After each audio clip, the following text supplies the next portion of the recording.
elementos químicos podem se combinar, resultando em diversas substâncias químicas. A combinação que ocorre entre os átomos dos elementos químicos é chamada ligação química. Mas por que será que os átomos se ligam? Bem, no início do século XX, o físico alemão Kossel e o físico químico norte-americano Lewis verificaram que os únicos átomos que não se ligavam aos outros eram os gases nobres. Eles apresentavam uma estabilidade única que os tornava inertes às relações a quase todos os outros elementos.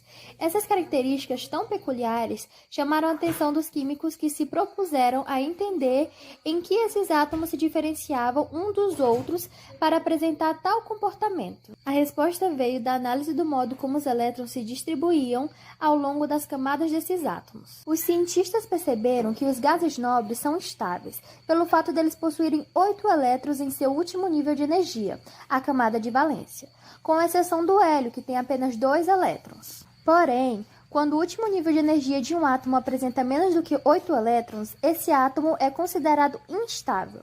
Assim, ele tende a realizar ligações químicas, nas quais ele transferirá ou compartilhará elétrons para completar a última camada de sua eletrosfera, com 8 elétrons, tornando-se então estável. Em 1916, Lewis desenvolveu uma representação simples para mostrar os elétrons existentes no último nível de energia dos átomos. Essa representação é conhecida como fórmula eletrônica de Lewis. Essa fórmula consiste em escrever o símbolo do elemento químico e, junto dele, colocar pontos para representar os elétrons existentes na última camada de energia. Por exemplo, o átomo de oxigênio possui 6 elétrons em seu último nível de energia. Para representá-lo por meio da fórmula eletrônica de Lewis, escrevemos o símbolo do oxigênio, o O, e ao redor dele inserimos 6 pontos, cada um indicando um elétron de seu último nível de energia. Essas observações possibilitaram a esses cientistas escreverem a chamada regra do octeto, que pode ser enunciada desta forma: os átomos estáveis tendem a perder, ganhar ou compartilhar os elétrons que se encontram no último nível de energia até completarem 8 elétrons nesse nível. Essa teoria é importante para a compreensão de como os elementos químicos se organizam na natureza e por que ocorrem ligações químicas. Vamos conhecer agora os tipos de ligações químicas que os átomos realizam: ligação iônica, ligação covalente e a ligação metálica. A ligação iônica geralmente ocorre entre metais e não metais, e entre metais e hidrogênio. Esse tipo de ligação química forma aglomerados iônicos. Vamos para um exemplo. Nesse quadro temos a distribuição eletrônica dos níveis de energia do sódio Na e do cloro Cl. Note que o sódio tem um elétron no último nível de energia, enquanto o cloro ele tem 7 elétrons. O sódio, então, cede um elétron para o cloro, que fica com 8 elétrons no último nível de energia. Dessa maneira, eles ficam estáveis, segundo a regra do octeto.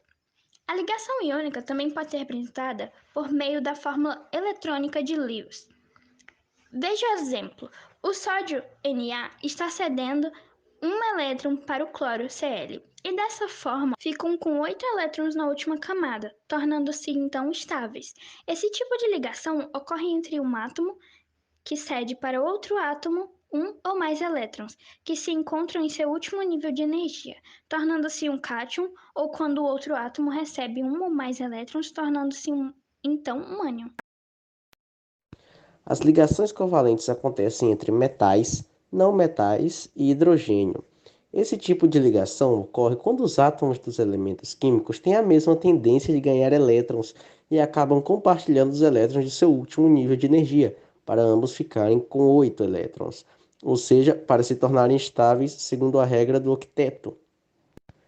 Por exemplo, observando a distribuição eletrônica do hidrogênio e do oxigênio, notamos que o hidrogênio possui um elétron no seu último nível de energia, enquanto o oxigênio tem 6.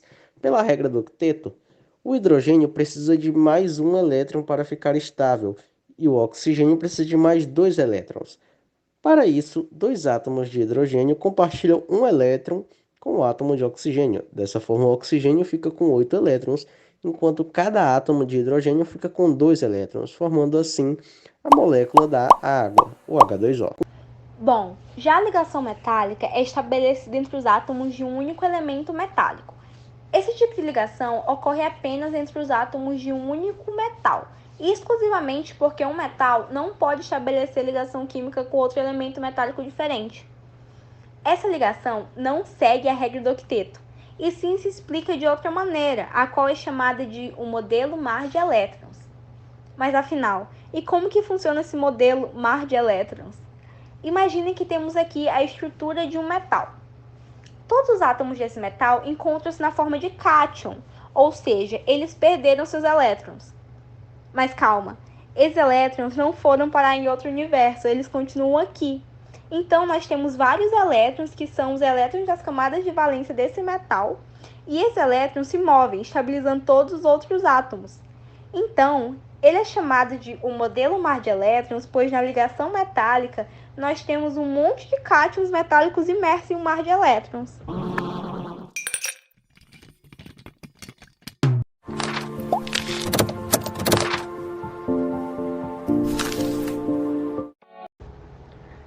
Nesse trabalho de química, o assunto é geometria molecular, onde vamos falar sobre a distribuição espacial dos átomos em uma molécula. Então vamos começar. A geometria molecular tem 5 casos principais: a geometria linear, geometria angular, geometria trigonal plana, geometria piramidal e a tetraédrica. O tipo de geometria vai depender da quantidade de átomos que essas moléculas possuem e também se o elemento central possui ou não par de elétrons livres. Começaremos então pela geometria linear. É a geometria onde teremos moléculas com 2 ou 3 átomos. Quando tivermos moléculas com 3 átomos, o elemento central não possuirá par de elétrons livres, caracterizando a geometria linear. O principal exemplo é o CO2, o nosso famoso gás carbônico, onde o carbono é o elemento central e após fazer 4 ligações com os 2 oxigênios, veremos que ele não vai mais possuir par de elétrons livres. Quando nós tivermos moléculas formando geometria linear com apenas 2 átomos, como por exemplo o gás hidrogênio, nós não teremos elemento central, como dá para ver nesse exemplo. Na geometria angular, nós teremos a molécula formada por 3 átomos, onde o elemento central possuirá par de elétrons livres. O principal exemplo é a nossa famosa água, o H2O.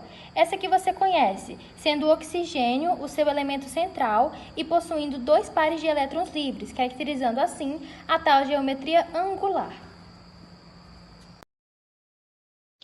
Nossa terceira geometria molecular é a geometria trigonal planar, formada por 4 átomos, onde nós não teremos par de elétrons livres no átomo central. Vale lembrar que o boro é uma exceção da regra do octeto e se estabiliza com 6 elétrons na sua última camada. O principal exemplo desse caso é o BF3, onde o boro é o elemento central e faz 3 ligações com o flúor, não sobrando par de elétrons livres. Teremos também a geometria piramidal, também formada com 4 átomos nessa molécula, só que nesse caso o átomo central tem par de elétrons livres. O principal exemplo é o NH3, mais conhecido como amônia, onde o nitrogênio, sendo o átomo central, tem par de elétrons livres, fazendo com que a geometria seja piramidal. E por último, temos a nossa quinta geometria, a geometria tetraédrica. Ela é a mais fácil de se identificar porque das geometrias moleculares é a única formada por 5 átomos. No elemento central nós não temos par de elétrons. O principal exemplo é o gás metano, CH4. Nesse caso, o carbono é o elemento central, que faz ligação com 4 hidrogênios, e portanto não vai possuir par de elétrons livres.